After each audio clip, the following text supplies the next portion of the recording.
नमस्कार साथियों, मैं मनीष मिवाल आप सभी का आपके अपने चैनल में तहे दिल से स्वागत और अभिनंदन करता हूं। मैं उम्मीद करता हूं कि आप सभी शानदार, जबरदस्त और जिंदाबाद होंगे और आप सभी की जो तैयारियां हैं वो काफी बेहतरीन चल रही होंगी। सत्र 2023-24 के लिए कक्षा 12 की राजनीति विज्ञान की हम लोग शुरुआत कर चुके हैं और समकालीन विश्व राजनीति में हम अध्याय 1 शीत युद्ध का दौर पढ़ रहे थे। और जैसे मैं पहले भी कह चुका हूं कि प्रथम विश्व युद्ध और द्वितीय विश्व युद्ध के बाद एक कोई बहुत बड़ी घटना हमें विश्व में देखने को मिलती है या जिसमें हम पढ़ने में इंटरेस्ट लगाते हैं और पढ़ना चाहते हैं, जानना चाहते हैं, वो शीत युद्ध का दौर है और हम वो क्लास 12 में पढ़ रहे हैं। एक बहुत अच्छी बात है। आज इसी चैप्टर का लेक्चर नंबर 6 है। लेक्चर नंबर 6 में हम लोग पढ़ेंगे नव अंतर्राष्ट्रीय आर्थिक व्यवस्था।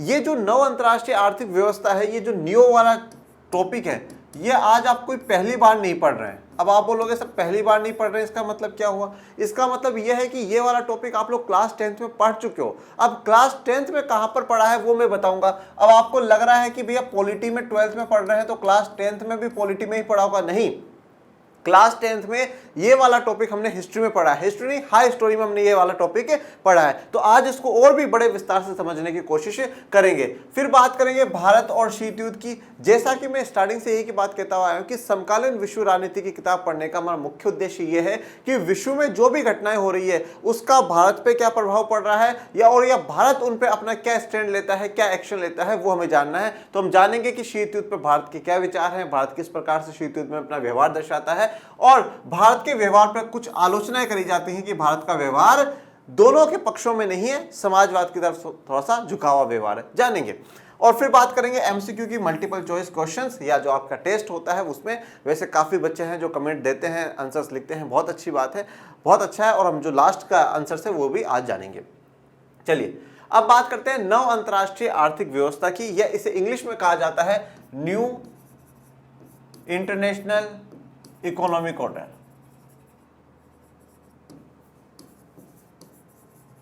जिसे ये कहा जाएगा न्यू इंटरनेशनल इकोनॉमिक ऑर्डर या न्यू या नव अंतर्राष्ट्रीय आर्थिक व्यवस्था। ये क्या है इसको समझिए। पहले देखिए, हम कंडीशंस को बड़ी अच्छे से समझ चुके हैं कि पूरा विश्व दो भागों में बटा हुआ है और जो तीसरी दुनिया जो बन रही है वो तीसरी दुनिया थी नेम की, नॉन अलाइनमेंट मूवमेंट, या जिसे हम कहते हैं गुट निरपेक्षता आंदोलन। ये इस गुट निरपेक्षता आंदोलन में जितने भी देश हैं उन देशों की दो विशेषता है। पहली बात तो ये है कि ये सारे के सारे नव स्वतंत्र देश हैं। अब भी जस्ट ये क्या है, आजाद हुए हैं। कैसे? कई यूरोप के जो बड़ी बड़ी देश हैं उनसे आजाद हुए, औपनिवेशवाद से आजाद हुए, औपनिवेशिक शासन से आजाद हुए।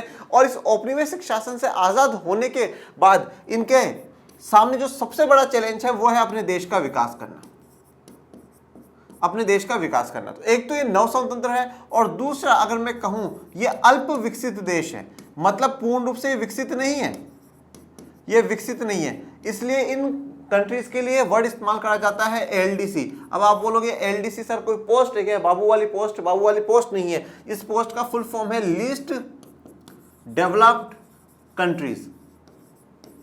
लीस्ट डेवलप्ड कंट्रीज मतलब अल्प विकसित देश, जो बहुत ही कम विकसित हो, ऐसे देशों की बात है। तो ये जितने भी जो देश है गुट निरपेक्षता आंदोलन में वो सारे के सारे नव स्वतंत्र है और वो अल्प विकसित है, मतलब वो बहुत कम विकसित है। ठीक है, अब ये कम विकसित क्यों है? क्योंकि यूरोपियंस यहाँ पर आ गए। यूरोपियंस ने यहाँ के संसाधनों का शोषण करा, यहाँ के संसाधनों को अपने देश के विकास में इस्तेमाल करा, यहाँ के लोगों का शोषण करा, राजनीतिक रूप से, सामाजिक रूप से और आर्थिक रूप से। जब यूरोपियंस इन देशों को छोड़ करके गए और जब से फिर सारी की सारी व्यवस्था इन देशों के लोगों के हाथ में आई, तो इन देश के लोगों के हाथ में कोई मुख्य ये नहीं था कि वो युद्ध लड़े। उनका ध्यान युद्ध पे नहीं था कि भाई युद्ध लड़ना है। इनका ध्यान ये भी नहीं है कि हमें महाशक्ति बनना है या हमें सुपर पावर बनना है। कोई भी देश उस समय इन नव स्वतंत्र देशों में से कोई भी ऐसा नहीं है जो ये कह रहा नहीं साहब हम तो सुपर पावर बनना चाहते हैं। उस समय इन सब के लिए सबसे इंपॉर्टेंट जो चीज थी वो ये थी अपने देश का विकास करना। और विकास में सबसे इंपॉर्टेंट बात क्या है? आर्थिक विकास करना। आर्थिक विकास में यह है कि हमारे देश में जो इतनी गरीबी फैली हुई है, जो कि यूरोपियंस के कारण फैल गई है, उस गरीबी को दूर करना, हमारे देश में सभी लोगों को रोजगार देना, हमारे देश में अगर कोई सामाजिक कुरीतियां हैं उनको दूर करना, हमारे देश के अंदर से पहले विकास करना और फिर हम ये सोचेंगे कि हमें किससे युद्ध करना है या क्या महाशक्ति बनना है या नहीं बनना। तो सबसे पहली यहाँ पे जो चुनौती इन देशों के लिए, नव स्वतंत्र देशों के लिए रही है वो देश का विकास करना और ऐसे देश जो लोकतंत्र चाहते हैं उनके लिए लोकतंत्र की स्थापना करना। ये चुनौतियां रही हैं, ये चैलेंजेस रही हैं। उनको कोई फर्क नहीं पड़ता अमेरिका क्या चाहता है, सोवियत संघ क्या चाहता है, पर वो लोग, वो देश अपना देश का विकास चाहते थे। अब इन देश के विकास करने के लिए अपने अपने देशों का विकास करने के लिए नौ स्वतंत्र देश, यही अल्प विकसित देश उन्हीं विकसित देशों पर डिपेंडेंट थे जिन्होंने इन्हें गुलाम बनाया था। मतलब कहीं ना कहीं ये एशिया, अफ्रीका, लातिन अमेरिका के ये देश कोई अमेरिका पे डिपेंडेंट था, कोई सोवियत संघ पे डिपेंडेंट था, कोई ब्रिटेन, फ्रांस, इन पे डिपेंडेंट था। क्यों डिपेंडेंट था? क्योंकि वहां की कंपनियां सक्षम थी, उनके पास अच्छी खासी टेक्नोलॉजी थी, तो वहां की कंपनियां इन देशों में आती थी, अच्छा खासा पैसा कमाती थी और यहाँ के देश के लोगों को बहुत कम पैसा देती थी, उनको उनके संसाधनों की कम वैल्यू दिया करती थी। तो कहीं ना कहीं एक बार फिर से उपनिवेशवाद देखने को मिला, और ये जो उपनिवेशवाद था वो क्या था? नव उपनिवेशवाद था बच्चों, नव उपनिवेशवाद था। इस नव उपनिवेशवाद का अर्थ ये हो गया कि वहां की कंपनियां आती थी इन देशों में और यहाँ के संसाधनों का गलत प्रयोग करती थी, अपनी कंपनियों को बढ़ाने के लिए प्रयोग कर रही है। उन संसाधनों का सही मूल्य वहां की सरकार को नहीं दे रही है, वहां के लोगों को नहीं दे रही है। ये नव उपनिवेशवाद की भावना उठती है और इस नव उपनिवेशवाद की भावना का विरोध किया जाता है। और विरोध कौन करता है? ये सारे जो अल्प विकसित देश हैं, ये सारे जो लीस्ट डेवलप्ड कंट्रीज हैं, ये इस चीज का विरोध करेंगे, ये आवाज उठाएंगे संयुक्त राष्ट्र संघ में कि हमें हमारे संसाधनों का सही मूल्य मिलना चाहिए। हमारे जितने भी जो भी रिसोर्सेज है, हमारे जो भी सामान, जो भी वस्तु बनती है,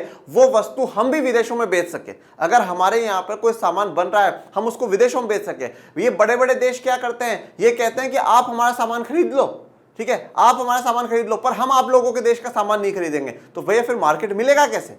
तो ये जो अल्प विकसित देश है, ये कहता है हमारा सामान उन देशों में खरीदा जाए। ये जितने भी विकसित देश हैं, इन्होंने ही हमारा शोषण करा है, इसलिए ये लोग हमें टेक्नोलॉजी में मदद करें, ये हमें संसाधनों का सही मूल्य दे, ये हमारे देश के लोगों के लिए बेहतर सोचे, हमारी मदद करे, हमारे साथ अन्याय या भेदभाव ना करे। संयुक्त राष्ट्र संघ में चेतावनी दी गई कि अल्प विकसित देशों के लिए ध्यान में रख करके कोई योजनाएं बनाई जाए। तो इसलिए इस नव उपनिवेशवाद का विरोध करते हुए अल्प विकसित देश एक ग्रुप बनाते हैं, जिस ग्रुप को कहा गया G77, ग्रुप ऑफ 77 कंट्रीज। कुछ याद आया क्या? आप मुझे बताइएगा कमेंट बॉक्स में कि क्या क्लास 10th का ये G77 वाला आपको याद आया? कौन से चैप्टर में आपने पढ़ा था? याद आया या नहीं पढ़ा? मतलब क्लास 10 में पढ़ा ही नहीं, वो भी बता दीजिएगा, कोई दिक्कत वाली बात नहीं। तो नव उपनिवेशवाद में G77 कंट्रीज मिलकर के विरोध करती है नव उपनिवेशवाद का और कहती है हमारे संसाधनों का हमें सही मूल्य मिले, विदेश में हमारे वस्तुओं को बेचने की इजाजत मिले, हमें टेक्नोलॉजी सस्ते दामों पर मिले, पूरे जो विकसित देश है वो हमारी सहायता करे, हमें लूटने की कोशिश ना करे। तो ये जो न्यू इंटरनेशनल इकोनॉमिक ऑर्डर बनता है, G77 के कहने पर एक नई अंतर्राष्ट्रीय आर्थिक व्यवस्था बनाने की मांग होती है कि नई एक अंतर्राष्ट्रीय आर्थिक व्यवस्था हो जिसमें समानता के आधार पर हो, ये विकसित देश हमारा शोषण ना करे, हमारे संसाधनों को बर्बाद ना करे, ये हमारे अनुसार चले, इनके अनुसार हमें ना चलाया जाए। तो एक नया इंटरनेशनल इकोनॉमिक ऑर्डर बनाया जाएगा। और अब सवाल यह आता है कि क्या भारत G77 का मेंबर है? क्या भारत जो 77 देशों का ग्रुप था उसका मेंबर है? बिल्कुल जी है। क्यों है? क्योंकि देखो, ये जो यहां से सबसे पहले आप थोड़ा सा इतिहास समझने की कोशिश करिए। कहीं ना कहीं जो बैकग्राउंड तैयार हुआ वो नेम ने बैकग्राउंड तैयार करा है, गुट निरपेक्षता आंदोलन ने ही ये बैकग्राउंड तैयार करा है कि हाँ भैया, हम जितने भी गुट निरपेक्षता आंदोलन में कौन कौन है? एशिया के देश है, अफ्रीका के देश है, लातिन अमेरिका के देश है। यही तो देश हैं जो अभी आजाद हुए हैं, यही तो देश है जो अल्प विकसित है। तो कहीं ना कहीं एक प्लेटफॉर्म पर ये सब एक हो गए, और जब सबने एक होकर के ये बोला कि हाँ यार, हमारे संसाधनों का भी नुकसान हो रहा है, हमारे को भी हो रहा है, तो सब मिलकर बोला हम आवाज उठाएंगे संयुक्त राष्ट्र संघ में। क्योंकि संयुक्त राष्ट्र संघ एक ऐसा प्लेटफॉर्म है जहां पे अल्प विकसित देश भी बैठते हैं, विकसित देश भी बैठते हैं, विकासशील देश भी बैठते हैं, सब बैठेंगे और सबके सामने हम कहेंगे कि हमारे संसाधनों का दुरुपयोग करा जा रहा है, हमारे संसाधनों का हमें सही मूल्य नहीं दिया जा रहा, विकसित देश हमारे साथ सहयोग नहीं कर रहे हैं। तो ये आवाज उठाई गई संयुक्त राष्ट्र संघ में। किसने उठाई? G77 ने। और न्यू इंटरनेशनल इकोनॉमिक ऑर्डर की मांग होती है। आइए बढ़ते हैं लेक्चर की तरफ। गुट निरपेक्ष देश शीत युद्ध के दौरान महज मध्यस्थता करने वाले देश भर नहीं थे। तो देखो, हम गुट निरपेक्ष देशों को अगर देखें तो शीत युद्ध के दौरान सिर्फ और सिर्फ मध्यस्थता करने वाले देश भर नहीं है। मतलब ऐसा नहीं है कि हाँ भाई कहीं लड़ाई हुई और गए और फिर लड़ाई शांत कराने वाली मत लड़ो मत लड़ो मत लड़ो, ऐसा नहीं है। इनको खुद का विकास भी करना था, खुद की आर्थिक जो योजना है वो भी लागू करनी थी। गुट निरपेक्ष आंदोलन में शामिल अधिकांश देशों को अल्प विकसित देश का दर्जा मिला, ठीक है। तो ज्यादातर जो भी देश इसमें इनको कैसा दर्जा मिला था? अल्प विकसित देश, जिसे हम इंग्लिश में क्या कहते हैं? Least developed countries. Least developed countries, तो अगर आपसे कभी भी ये सवाल पूछ लिया जाता है कि क्या भारत G77 का सदस्य था, जी हाँ, G77 का भारत सदस्य था। क्या भारत नियो को सपोर्ट करता था, हाँ, भारत न्यू इंटरनेशनल इकोनॉमिक, नव अंतरराष्ट्रीय आर्थिक व्यवस्थाओं को सपोर्ट करता था, उसको समर्थन करता था, क्योंकि ये सब जो आधार है वो कहीं ना कहीं नियम से आधार बनता हुआ आ रहा है, गुटनिरपेक्षता आंदोलन से आधार बनता हुआ आ रहा है, और भारत गुटनिरपेक्षता आंदोलन का संस्थापक रहा है, तो बिल्कुल इन चीजों को सपोर्ट करना था। और हमेशा से भारत कमजोरों के साथ खड़ा रहा है, अल्प विकसित देशों के साथ खड़ा रहा है। भारत की शक्ति, भारत की ताकत दिन पर दिन बढ़ती जा रही है, परंतु फिर भी अफ्रीका के या एशिया के जो देश मदद मांगते हैं भारत से, भारत ने सदैव दिल खोल करके मदद सभी की करी है। इन देशों के सामने मुख्य चुनौती आर्थिक रूप से और ज्यादा विकास करना तथा अपनी जनता को गरीबी से उबारने की थी। देखो, अब अपन ने चैप्टर 1 पढ़ा था राष्ट्र निर्माण की चुनौतियां, उस वाली किताब का, उसको याद करो। अपने लिए चैलेंज क्या थे भाई? अपने लिए चैलेंज क्या था भाई? पहला चैलेंज एकता थी। ये एकता का सवाल क्यों उठा? एकता का सवाल इसलिए उठा क्योंकि ब्रिटिशर जब गए वो पहले तो हमें धर्म के आधार पर बांट गए, फिर रजवाड़ों को भी मतलब मिर्ची लगा के चले गए कि तुम अलग हो जाना, तो फिर हमें एकता का सवाल उठा। फिर बात करें दूसरा हमारे लिए चैलेंज क्या था? लोकतंत्र था कि हमें लोकतंत्र स्थापित करना है। और तीसरा चैलेंज हमारे लिए क्या था? विकास, डेवलपमेंट। ये देखो तीनों जो बातें हैं ना, ये तीनों बातें हमारे अंदर की बात है।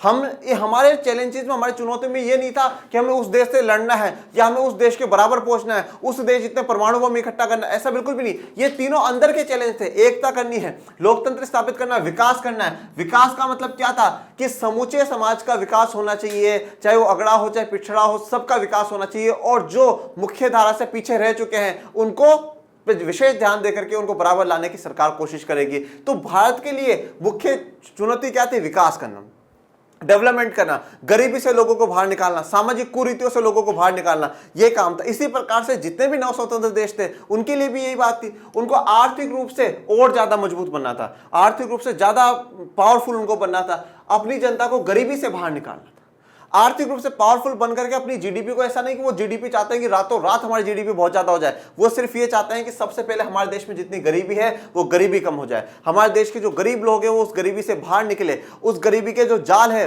उस जाल से बाहर आए और एक अच्छा जीवन स्तर जिए, और अच्छा जीवन स्तर जी करके उनको कम से कम रोटी कपड़ा मकान मिलना चाहिए और दिन पे दिन उनका जीवन स्तर सुधरता जाना चाहिए। अगर देश के लोग खुश हैं, देश के लोगों का कल्याण हो रहा है, तो ऑटोमेटिकली हमारे देश का भला होता जाएगा, हमारे देश का विकास होता जाएगा। ये सभी की यहां पर सोच है।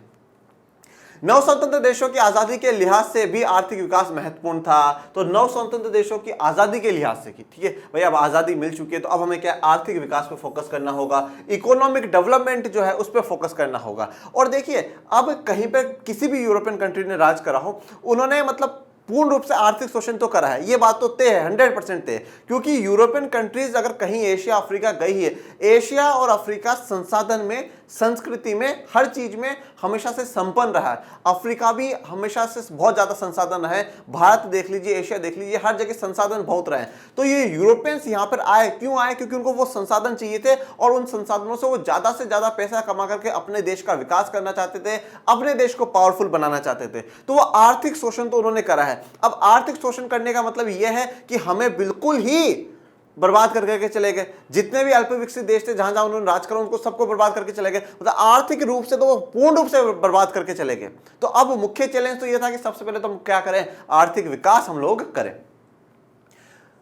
बगैर टिकाऊ विकास, ये कट गया होगा शब्द यहां पर, बगैर टिकाऊ विकास के कोई देश सही मायनों में आजाद नहीं रह सकता। हमें टिकाऊ विकास करना है, ठीक है। टिकाऊ विकास का अर्थ यहां पर यह है कुछ ऐसा विकास जो लंबे समय तक चले। और सबसे पहले देखिए, आप बड़ी बड़ी बिल्डिंगें बना लीजिए, आप और कुछ कर लीजिए, आपके बेहतरीन सड़क हो, सब कुछ बहुत अच्छी बात है, परंतु सबसे पहले हमें यह देखना है कि लोगों का कल्याण कितना हो रहा है, लोगों का भला कितना हो रहा है। लोग का भला होना ही सच में से एक सही मायने में विकास है।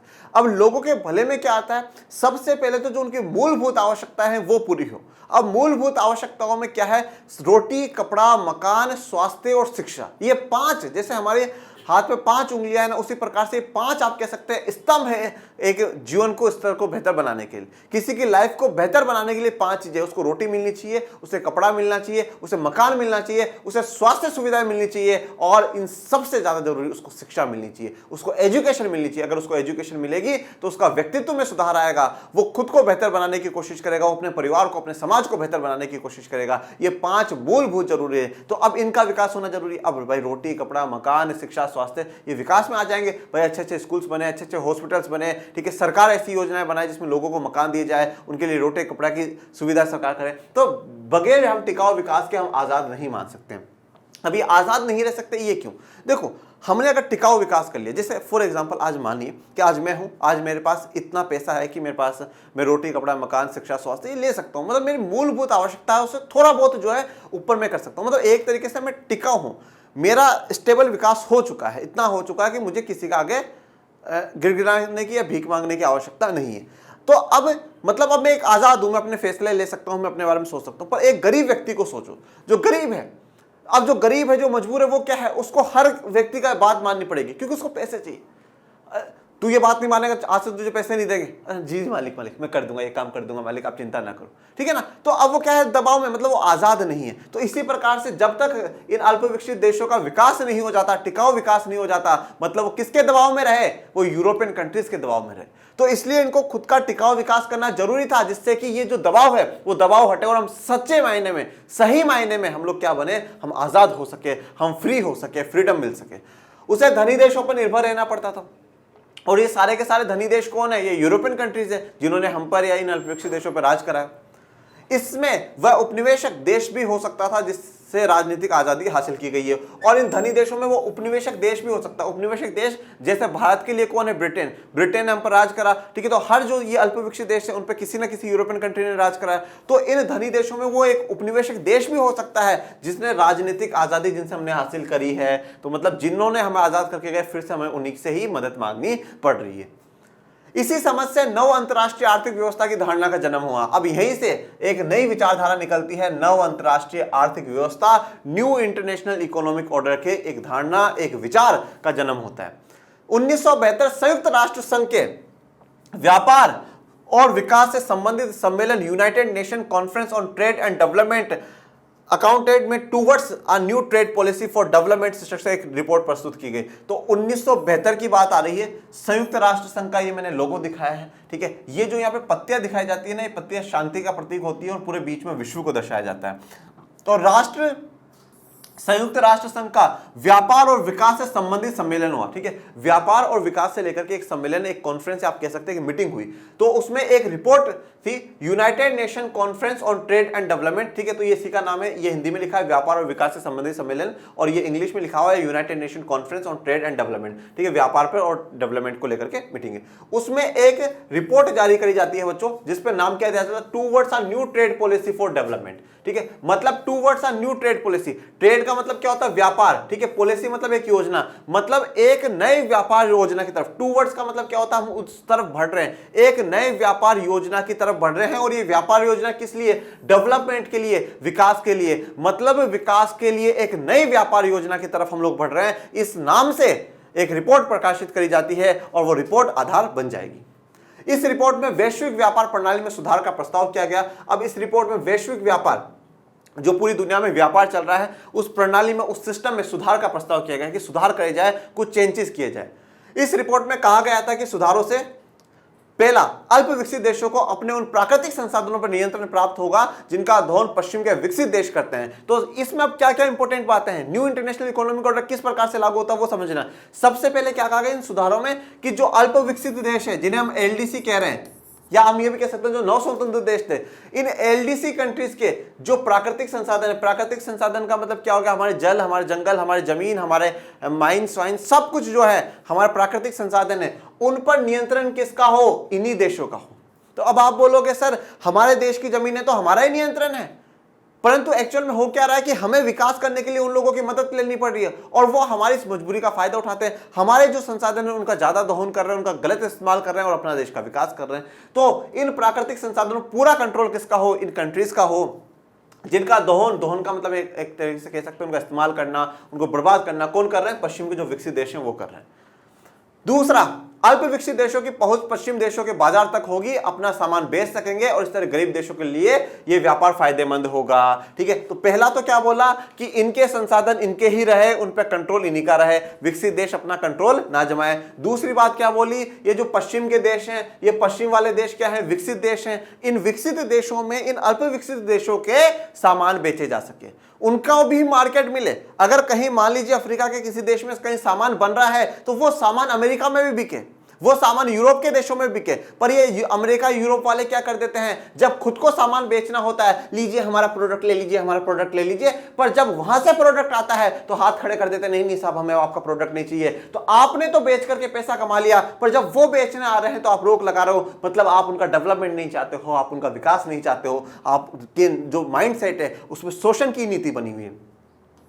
तो बाजार तक उनकी पहुंच हो, उसे बेच सके सामान को, इस तरह जो गरीब देश है उनके लिए भी व्यापार क्या हो, फायदेमंद रहे, बेनिफिशियल रहे। यही तीसरा, पश्चिमी देशों से मंगाई जा रही प्रौद्योगिकी की लागत कम होगी। तो जो टेक्नोलॉजी मंगाई जाएगी पश्चिमी देशों से, ठीक है, वेस्टर्न कंट्री से जो भी टेक्नोलॉजी मंगाई जाती है इन अल्प विकसित देशों में, उनकी लागत कम हो, मतलब उनका जो कॉस्ट है, जो उनका खर्चा है वो कम आना चाहिए। मतलब इन अल्प विकसित देशों को टेक्नोलॉजी सस्ते में देनी चाहिए, क्योंकि यार भाई इनका शोषण किसने करा, आप लोगों ने करा। ठीक है, और एक ये हमारा थॉट भी तो होना चाहिए कि भाई हम जब संयुक्त राष्ट्र संघ जैसे ऑर्गेनाइजेशंस बने हैं वो सबको साथ लेकर के चलने के लिए, तो अगर कोई देश पिछड़ चुका है तो उसका विकास करना हमारे सबकी जिम्मेदारी होती है। तो इस आधार पर प्रौद्योगिकी में कम लागत हो। फोर्थ, अल्प विकसित देशों की अंतर्राष्ट्रीय आर्थिक संस्थानों में भूमिका बढ़े। ये जो अल्प विकसित देश हैं इनकी अंतर्राष्ट्रीय आर्थिक संस्थान, अब अच्छे से समझिएगा, अंतरराष्ट्रीय का मतलब होता है इंटरनेशनल, मतलब जो ऐसी संस्था है जो देशों से मिलकर के बनी हो। ठीक है ना, जब मैं कहूं अंतरराज्य तो राज्यों से मिलकर के बनी हो, अंतरराष्ट्रीय मतलब देशों से मिलकर के संस्था बनी हो। और संस्था कैसी, आर्थिक, इकोनॉमिक। जैसे कि मैं अगर उदाहरण दूं, वर्ल्ड बैंक, विश्व बैंक का नाम सुना है, बोला हाँ सर जी सुना है, बिल्कुल, तो वेरी गुड। आईएमएफ का नाम सुना है, बोला हाँ सर जी सुना है। इंटरनेशनल मॉनेटरी फंड या अंतर्राष्ट्रीय मुद्रा कोष। तो ये आर्थिक संस्थाएं जितनी भी है, इनमें अल्प विकसित देशों का रोल बढ़े, उनकी भूमिका बढ़े, उनकी इंपोर्टेंस को बढ़ाया जाए। और ये आप कहां पे पढ़ेंगे, वर्ल्ड बैंक के बारे में, आईएमएफ के बारे में। बोले सर जी हमें इस क्लास में पढ़ने को मिलेगा, बिल्कुल मिलेगा। कब मिलेगा, चैप्टर 6 में मिलेगा। और इस क्लास में तो पढ़ेंगे और ना पढ़ पाए, छूट जाता तो इस जन्म में तो जरूर पढ़ लेना आप लोग। ठीक है, ये मार्केट को दर्शाया मैंने यहाँ पे। गुट निरपेक्षता की प्रकृति धीरे धीरे बदली और इसमें आर्थिक मुद्दों को अधिक महत्व दिया जाने लगा। देखो अब स्टार्टिंग में जो गुट निरपेक्षता ने जो विशेष महत्व दिया है वो किसको दिया है, देश में गरीबी को दूर करना, देश में सामाजिक कुरीतियों को दूर करना, इन सबको। पर धीरे धीरे क्या होता है कि आर्थिक मुद्दों को भी महत्व दिया जाने लग जाता है कि हमारे देश का आर्थिक विकास होना चाहिए, हमारे देश का आर्थिक विकास होना चाहिए। बेलग्रेड में हुए पहले सम्मेलन 1961 में आर्थिक मुद्दे ज्यादा महत्वपूर्ण नहीं थे। अगर 1961 में हम बात करें तो वहां पे आर्थिक मुद्दों पे ज्यादा जोर नहीं दिया गया था। सन 1970 के दशक के मध्य तक आर्थिक मुद्दे प्रमुख हो उठे, पर 1970 तक आते आते आर्थिक मुद्दे इंपोर्टेंट हो चुके और इसीलिए 1972 में क्या हो गया, न्यू की बात हो गई। गुट निरपेक्ष आंदोलन आर्थिक दबाव समूह बन गया। अब ये जो गुट निरपेक्ष आंदोलन है एक तरीके से आर्थिक दबाव समूह बन गया। दबाव समूह क्या होता है, प्रेशर ग्रुप हम कहते हैं। जैसे हम कंट्री में देखते हैं, हर देश में देखते हैं, अलग अलग प्रकार के समूह होते हैं। कर्मचारियों का संगठन होता है, व्यापारियों का संगठन होता है, जाति धर्म लिंग के आधार पर संगठन होते हैं। ऐसे समूह जब सरकार पे दबाव बनाते हैं अपनी मांग को पूरा करने के लिए तो दबाव समूह प्रेशर ग्रुप्स हो जाते हैं। और अब ये जो गुटनिरपेक्ष आंदोलन है ये दुनिया के विकसित देशों पर दबाव बनाने वाला दबाव समूह बन चुका है। तो इसलिए एक आर्थिक दबाव समूह, आर्थिक क्यों, क्योंकि ये इकोनॉमी की डिमांड कर रहे हैं। सन 1980 के दशक के उत्तरार्ध तक नव अंतर्राष्ट्रीय आर्थिक व्यवस्था को बनाए चलाए रखने के प्रयास मंद पड़े रहे। तो 1980 के दशक के उत्तरार्ध तक अगर आप देखते हैं, 1980 का दशक का मतलब हो गया 1980 से लेकर के 90 तक, इस दौर तक देखते हैं तो आप थोड़ा सा मंद पड़ा रहता है, सुस्त रहता है। इसका मुख्य कारण था विकसित देशों द्वारा किया जा रहा तेज विरोध। ठीक है, अब यहां पे देखो ये सारे के सारे जो विकसित देश है विरोध कर रहे हैं।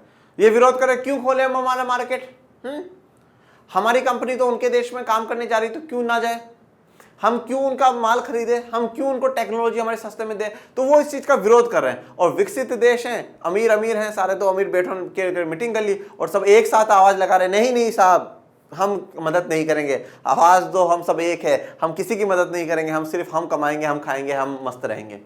विकसित देश एक सुर में विरोध कर रहे थे, जबकि गुटनिरपेक्ष देशों को एक विरोध के बीच अपनी एकता बनाए रखने के लिए जी तोड़ मेहनत करनी पड़ रही थी। देखो अब विकसित देश तो सब एक सुर में थे, हाँ भाई नहीं, क्यों दे सस्ते में टेक्नोलॉजी, हाँ वो इतिहास था, जो हुआ सो हुआ, अब हम नहीं देंगे टेक्नोलॉजी सस्ते में, क्यों थे हम लोग, ठीक है। तो ये तो सब एक थे, एक सुर में एक राग में गा रहे थे, हम विरोध में हैं, हम विरोध में हैं। परंतु यहाँ पे जो गुटनिरपेक्ष देश है, इनको इस विरोध के बीच में अपनी एकता को बनाए रखना था, अपनी यूनिटी को बनाए रखना, और उस यूनिटी को बनाए रखने के लिए इनको जी तोड़ प्रयास करने पड़े, सबको खूब मेहनत करनी पड़ेगी, नहीं साहब हमारी यूनिटी ना टूट जाए। अब बात करते हैं भारत और शीत युद्ध की, इंडिया एंड कोल्ड वॉर। अब भारत का शीत युद्ध में क्या योगदान रहा है क्या नहीं वो जानते हैं। गुटनिरपेक्ष आंदोलन के नेता के रूप में शीत युद्ध के दौर में भारत ने 2 स्तरों पर अपनी भूमिका निभाई है। तो गुटनिरपेक्ष आंदोलन के नेता, संस्थापक नेता होने के नाते हमने शीत युद्ध के दौर में भारत ने 2 स्तरों पर, 2 लेवल पर अपनी भूमिका निभाई है। एक स्तर पर भारत ने सजग और सचेत रूप से अपने को दोनों महाशक्तियों की खेमेबंदी से अलग रखा। तो देखो 2 लेवल पे, मतलब हम कह सकते हैं 2 तरीके से भारत ने अपनी भूमिका निभाई। पहली क्या है, बिल्कुल सजग और सचेत, मतलब बिल्कुल एक्टिव मोड में रह करके, बिल्कुल जागरूक रह करके क्या करा है, अपने आप को दोनों महाशक्तियों से बचाया। ना तो वो अमेरिका की तरफ गए और ना ही वो सोवियत संघ की तरफ गए। खुद को बचा लेना ये भी एक बहुत बड़ी बात है, ठीक है। मतलब ना अमेरिका के प्रेशर में आए, ना सोवियत संघ के प्रेशर में आए, ना सोवियत से डरे ना अमेरिका से डरे, खुद को बचा करके रखा, बिल्कुल एक्टिव रह करके।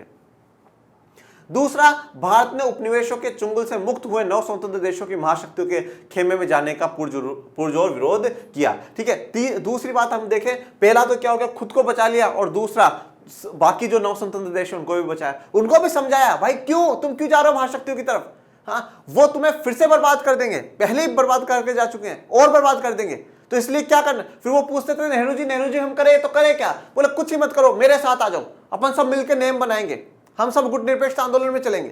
तो सबको मतलब खुद तो हम बच करके रहे महाशक्तियों से, परंतु जो गरीब, जो बैकवर्ड कंट्रीज हो गई थी, उनको भी हमने साथ में लिया, उनका भी हमने ये बोला कि नहीं ये महाशक्तियों में नहीं जुड़नी चाहिए, क्योंकि नहीं तो कल को इनका फिर से शोषण हो जाएगा।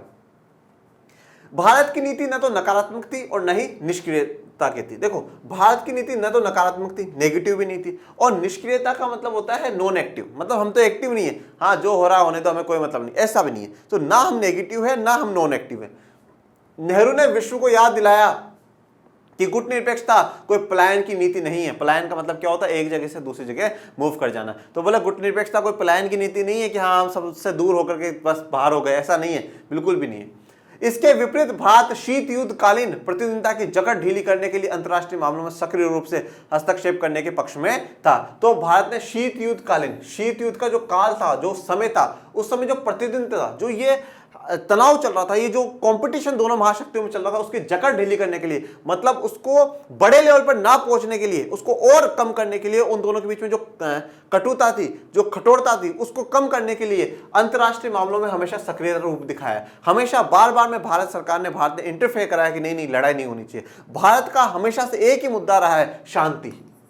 भारत हमेशा किसको सपोर्ट करता हुआ है, शांति को सपोर्ट करता हुआ है। आपने क्लास 11th में पढ़ा था कि जापान का संविधान शांति का संविधान है, उनका दर्शन शांति के संविधान जैसा, शांति का है, पीस का। जापान का संविधान शांति का है, ये बात हमें अभी जब पढ़ा हमें तब पता चली, और सेकेंड वर्ल्ड वॉर के बाद वो शांति का संविधान अपनाते हैं। परंतु भारत का तो हजारों सालों का इतिहास है, हजारों सालों के इतिहास में ही भारत का तो दर्शन ही शांति रहा है, शांति रहा है, हिंसा रही है। कभी नहीं चाहते कि नहीं साहब हम हिंसा करें या हम अशांति फैलाएं। तो हमारा तो मतलब आप कह सकते हैं ब्लड में ही फैलता हुआ रहा है कि नहीं हम शांति को चाहते हैं, हम पीस हम लोग चाहते हैं। तो हम तो हमेशा से पीस को प्रोपेगेट करते हुए आए कि नहीं भाई पीस होनी चाहिए, शांति होनी चाहिए, शांति होनी चाहिए। तो हमेशा शांति के लिए एक्टिव भारत रहा है। भारत ने दोनों गुटों के बीच मौजूद मतभेदों को कम करने की कोशिश करी। तो दोनों गुटों के बीच में कोई भी मतभेद है उनको कम करने की कोशिश करी। भाई क्यों लड़ते हो, क्यों झगड़ते हो तुम लोग, तुम्हारी क्या प्रॉब्लम है, तुम्हारी क्या प्रॉब्लम है, तुम्हारी भी विचारधारा बढ़िया, तुम्हारी विचारधारा बढ़िया, जिसको जो बढ़िया लगे वो अपना लेगा, तुम क्यों लड़ते हो। हाँ तुमने क्यों पूरी दुनिया में मतलब एक ऐसा माहौल सा बना रखा, नहीं भाई अब लड़ाई होगी लड़ाई होगी लड़ाई होगी। मतभेदों को पूर्ण व्यापी युद्ध से रोका। देखो अब जो मतभेद है ना, इन मतभेदों को तो हम पूर्ण रूप से खत्म नहीं कर सकते।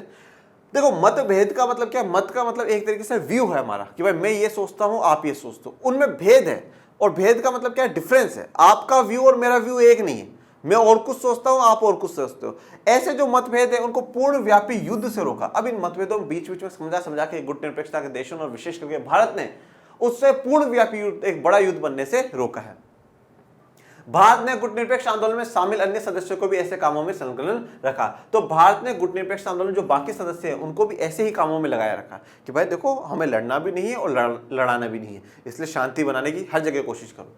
शीत युद्ध के दौरान भारत ने लगातार उन क्षेत्रीय और अंतर्राष्ट्रीय संगठनों को सक्रिय बनाए रखने की कोशिश की जो अमेरिका अथवा सोवियत संघ के खेमे से नहीं जुड़े थे। तो शीत युद्ध के दौरान भारत ने लगातार क्षेत्रीय मतलब लोकल लेवल्स पर और इंटरनेशनल जो बड़े बड़े संगठन मतलब क्षेत्रीय का हो गया कोई देश आ गया या कोई ऐसा अंतर्राष्ट्रीय संगठन है जो ना तो सोवियत की तरफ है और ना ही अमेरिका की तरफ है, तो उनको भी एक्टिव बना करके रखा कि देखो भाई तुम मत जुट जाना, नहीं तो और लड़ाई बढ़ेगी, लड़ाई बढ़ानी नहीं है। पर नेहरू ने स्वतंत्र और परस्पर सहयोगी राष्ट्रों के एक सच्चे राष्ट्रकुल के ऊपर गहरा विश्वास जताया जो शीत युद्ध को खत्म करने में न सही पर उसकी जगह ढीली करने में ही सकारात्मक भूमिका निभाई है। तो नेहरू ने स्वतंत्र जो आजाद राष्ट्र हैं, जो फ्री राष्ट्र हैं वो, और परस्पर सहयोगी राष्ट्र मतलब एक दूसरे को सहयोग करने वाले राष्ट्र हैं, जो आजाद भी हैं और एक दूसरे को सहयोग करने वाले राष्ट्र हैं। एक ऐसा राष्ट्रकुल मतलब आप एक कह सकते हैं बिल्कुल एक ऐसा ग्रुप सा बना लिया, एक ऐसा राष्ट्रकुल, एक ऐसा ग्रुप बना लिया जो देश स्वतंत्र भी है और एक दूसरे को सहयोग करने वाले भी है। मतलब हम कह सकते हैं बात यहाँ पर गुटनिरपेक्षता की हो रही है। इन सभी देशों ने शायद शीत युद्ध को खत्म करने में अपना योगदान ना दिया, शीत युद्ध खत्म नहीं कर पाए, परंतु शीत युद्ध की जकड़ को ढीली करा। शीत युद्ध को रक्त रंजित लड़ाई में बदलने से रोका गया है, तो उसमें बड़ी भूमिका आती है वो गुटनिरपेक्षता आंदोलन की आती है। अगर बड़ी भूमिका आती है तो भारत की आती है, बड़ी भूमिका आती है तो जवाहरलाल नेहरू और उनकी फॉरेन पॉलिसियों की आती है। एक बहुत बड़ी बात है। कुछ लोगों ने माना कि गुटनिरपेक्षता अंतरराष्ट्रीयता का एक उदार आदर्श है, लेकिन यह आदर्श भारत के वास्तविक हितों से मेल नहीं खाता। कुछ लोगों का यह मानना था कि जो गुटनिरपेक्षता है वो अंतरराष्ट्रीयता का एक उदार आदर्श है। उदार का मतलब है फ्री, मतलब लिबरल है, किसी पे किसी प्रकार का दबाव नहीं, लेकिन यह आदर्श भारत के वास्तविक हितों से मेल नहीं खाता था। आइए देखते हैं, यह बात ठीक नहीं है। पहली बात तो यह कि गुटनिरपेक्षता के कारण भारत ऐसे अंतरराष्ट्रीय फैसले और पक्ष ले सका जिससे उसका हित सदता होता हो, न कि महाशक्तियों और उन खेमे के देशों का। देखो सबसे पहली बात तो भारत ने गुटनिरपेक्षता को चुना, अपने हिसाब से चुना, किसी के दबाव में नहीं। गुटनिरपेक्षता में जुड़ने के बाद भी भारत ने सारे वह अंतरराष्ट्रीय फैसले लिए हैं या भारत उन चीजों पर अपना स्टैंड दिखा पाया है जो वो करना चाहता था। कोई भी फैसला, कोई भी इंटरनेशनल फैसला हो, कोई भी अंतरराष्ट्रीय फैसला हो, कहीं पे पक्ष या विपक्ष की बात कहनी हो तो भारत ने खुद का स्टैंड लिया है। ना तो वो अमेरिका के दबाव में बोल रहा था, ना वो सोवियत संघ के दबाव में बोल रहा था। मैंने आपको बोला था कि गुटनिरपेक्षता आंदोलन बनने का एक बढ़िया बेनिफिट भारत को यह हुआ कि उसके पास दोनों ऑप्शन है। वो जब चाहे जब अमेरिका की मदद ले सकता है और जब चाहे वो जब सोवियत संघ की भी मदद ले सकता है, ठीक है ना। और अगर अमेरिका ने कभी अटैक कर दिया तो हम सोवियत की तरफ जा सकते हैं, सोवियत ने अटैक कर दिया तो हम कभी अमेरिका की तरफ जा सकते हैं। मतलब हमारे लिए सारे रास्ते खुले हुए थे और हमारा स्टैंड होगा, हमारी बात होगी, हम चाहे जैसे करें, हमें कोई कुछ बोलने वाला नहीं है। दूसरा, भारत हमेशा इस स्थिति में रहा, एक महाशक्ति उसके खिलाफ जाए तो वह दूसरी महाशक्ति के करीब आने की कोशिश करे। मतलब एक ने अटैक करा तो हम दूसरे की तरफ चले जाएंगे, दूसरे ने अटैक करा तो हम पहले की तरफ चले जाएंगे। हमारे लिए तो क्या है, सारे ही रास्ते खुले हुए हैं, फ्री हम तो। अगर भारत को महसूस हो कि महाशक्तियों में से कोई उसकी अनदेखी कर रहा है या अनुचित दबाव डाल रहा है तो वह दूसरी महाशक्ति की तरफ अपना रुख कर सकता है। और देखो ये भी है, देखो भारत पावरफुल तो रहा ही है, हमेशा से रहा है, ठीक है। हम आज़ाद भी हुए तब भी हमारे पास अच्छी खासी मिलिट्री थी। भारत के पास मेन पावर मतलब जो जनशक्ति है वो हमेशा से रही है, लोगों का काम करना, लेबर, ये सब कुछ टैलेंट भारत में हमेशा से रहा है। तो भारत का एक अपना जो कह सकते हैं ना पद है वो तो हमेशा से ही भारत का बना रहा है। तो अब इसमें ऐसा भी है कि अगर मान लो कभी अमेरिका हमारी बात की अनदेखी कर दे, अच्छा हमें इग्नोर कर रहा है बेटा, हमें इग्नोर कर रहा है, सोवियत भैया, अमेरिका बोला अरे नहीं इंडिया इग्नोर नहीं कर रहा था, वो तो थोड़ा सा बिजी हो गया था नाटो वाटो की मीटिंग। ये नाटो वाटो नहीं, हमारे पे ध्यान दो, हम जो बोल रहे वैसा है।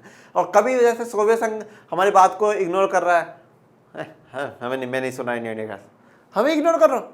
अमेरिका भैया कैसे हो, क्या हाल चाल है, हमें आपके साथ रिश्ते बनाने, आ जाओ जा रहा हूँ सोवियत में, जाओ, अरे नहीं जाना नहीं, आ जाओ वापस आ जाओ, ठीक है ना। जो हमारी अनदेखी करेगा हम उसी को छोड़ करके चले जाएंगे और दूसरे गुट में चले जाएंगे। दूसरे गुट में चले गए मतलब दूसरे गुट की एक और टीम बढ़ गई। और एक और टीम क्यों, हम तो गुटनिरपेक्षता आंदोलन का नेतृत्व करने वाले देश थे। अगर हम कहीं जा रहे हैं तो हो सकता है उनमें से काफी देश हमारे साथ भी आ जाए, तो वही दोनों ही हमें अनदेखा नहीं करना चाहते थे। दोनों गुटों में से कोई भी भारत को लेकर न तो बेफिक्र हो सकता था और न ही धौंस जमा सकता था। तो ना तो कोई ऐसा है कि दोनों ही महाशक्ति, ऐसा नहीं है कि भाई बिल्कुल बेफिक्र हो जाए कि यार छोड़ो भारत की तो चिंता करनी नहीं, वो तो गुटनिरपेक्षता में भारत को कभी भी लगाओ किसी से भी जुड़ जाएगा। और दूसरी बात, कभी भारत पे धौंस भी नहीं जमा सकते, नहीं ये करो भारत तुम, नहीं क्यों करूं, मैं ना तेरी साइड हूं ना तेरी साइड, तूने ज्यादा डराया तो इसके पास चला जाऊंगा और इसने ज्यादा डराया तो उसके पास चला जाऊंगा, ठीक है ना। तो बिंदास है भारत। अब बात करते हैं भारत की गुटनिरपेक्षता आंदोलन या भारत की उस समय की जो विदेश नीति रही है उसकी कुछ आलोचना है, उन आलोचनाओं की चर्चा करें। भारत की गुटनिरपेक्षता सिद्धांत विहीन है, तो यह आरोप लगाया गया कि सिद्धांत विहीन है, कोई सिद्धांत नहीं है भारत की नीति के। भारत की प्रिंसिपल लेस नीति, प्रिंसिपल हमारा कुछ सिद्धांत होते हैं, भाई हम ये काम ऐसा करेंगे ऐसा करेंगे, हमारा कुछ सिद्धांत। भारत की कोई सिद्धांत नहीं है। भारत कहता है मैं दोनों की साइड नहीं, पर भारत का समाजवाद की तरफ झुकाव है। भारत कहता है मैं ना अमेरिका की तरफ हूं ना सोवियत संघ की तरफ हूं, पर भारत का सोवियत संघ की तरफ झुकाव है। कोई सिद्धांत नहीं। भारत अपने राष्ट्रीय हितों को साधने के नाम पर अक्सर महत्वपूर्ण अंतर्राष्ट्रीय मामलों पर कोई सुनिश्चित पक्ष लेने से बचता रहा है। यह बात कही गई कि भारत अपने राष्ट्रीय हितों को साधने के लिए अंतर्राष्ट्रीय जो मामले हैं उनसे पक्ष लेने से बचता रहा। उसको जब लगा भारत को कि हमें नहीं बोलना है तो भारत नहीं बोलता है, ठीक है। मतलब अपने देश के फायदे के लिए भारत क्या कर रहा है कि अंतर्राष्ट्रीय मामलों से बच रहा है। तो ये जिन भी बेवकूफ़ों ने भारत पे आरोप लगाया है, तो मैं उनसे पूछना चाहता हूँ, तो एक बात बताओ, जब हमारे नेता, हमारे देश के लोग और हम लोग हमारे ही देश के लिए नहीं सोचेंगे, हम हमारे देश के हितों को ही नहीं साधना चाहेंगे, तो फिर क्या तुम्हारे हितों को साधने की बात करेंगे? तो सीधा सा कॉन्सेप्ट है, जो चीज़ हमारे देश को नुकसान पहुंचाएगी वो उस पर हम बोले भी ना बोले, जो करे वो हमारी मर्जी, तुम्हें क्या दिक्कत होती है, ठीक है। हमने ठेका थोड़ी ले रखा सबकी लड़ाई बंद कराने का, तुम तो लड़ते रहोगे, पर हम तो हमारे देश के लिए सोचेंगे। भारत के व्यवहार में स्थिरता नहीं रही और कई बार भारत की स्थिति विरोधाभासी रही। मतलब ये स्थिर नहीं भारत की, वो कहता है मैं अमेरिका और सोवियत संघ दोनों की तरफ नहीं, पर वो है कहीं ना कहीं विरोधाभास है इसमें। सन 1971 का अगस्त में सोवियत संघ के साथ आपसी मित्रता की संधि पर हस्ताक्षर किए गए। यहाँ पे 20 साल के लिए एक संधि करी गई थी।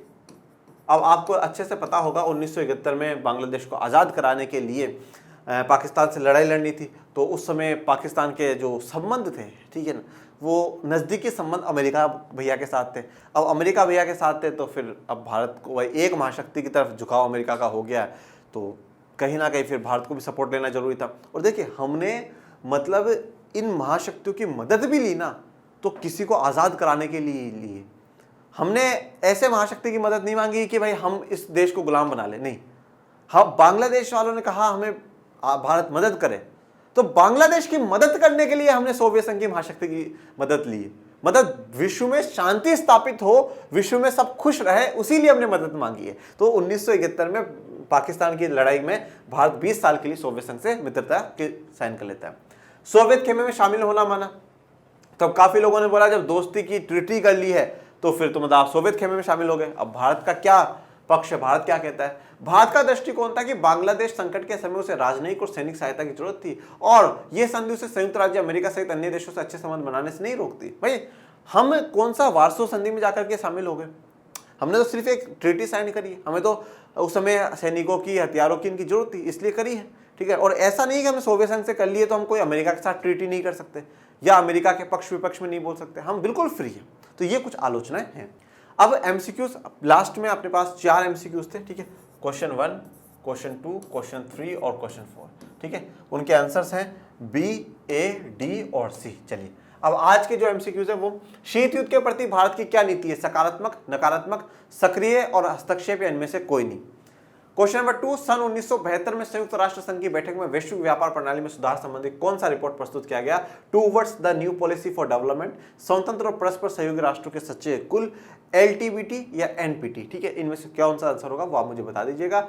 और वैसे तो देखिए ये चैप्टर पूरा कंप्लीट हो चुका है, पर नेक्स्ट वीडियो में हम लोग कुछ कार्टून्स हैं उनको भी समझने की कोशिश करेंगे और एक शीत युद्ध का पूरा घटनाक्रम है उसको भी समझने की कोशिश करेंगे। वो वीडियो 30 मिनट का बनेगा, तो वो भी देखिएगा। मतलब कुछ छूटना नहीं चाहिए। जब हम 12th बोर्ड की तैयारी करते हैं तो हमारा यही मकसद है कि पूरे में से पूरा है, हमारे पास कोई भी चीज़ ऐसी ना हो जहाँ हमारी तरफ से छूट हो जाए, पर मार्क्स हमारे पूरा आने चाहिए। तो आप पढ़ते रहिए और ज़्यादा से ज़्यादा अपने दोस्तों को लाइक, शेयर, सब्सक्राइब के लिए बोलते रहिए। आप जैसी पढ़ाई कर रहे हैं, आप जिस जज्बे के साथ पढ़ रहे हैं, जैसा ज्ञान आप प्राप्त कर रहे हैं, वैसा ही आप अपने दोस्तों तक पहुंचाइए। इस प्लेटफॉर्म को, इस परिवार को ज़्यादा से ज़्यादा बड़ा बनाइए, जिससे कि आप जो ज्ञान ले रहे हैं वो ज्ञान सबको मिल सके। और कहा गया है कि ज्ञान बांटने से ही बढ़ता है। तो आप बांटते रहिए, आप पढ़ते रहिए, आगे बढ़ते रहिए। मिलेंगे नेक्स्ट लेक्चर में, तब तक के लिए थैंक यू सो मच। जय हिंद, जय भारत।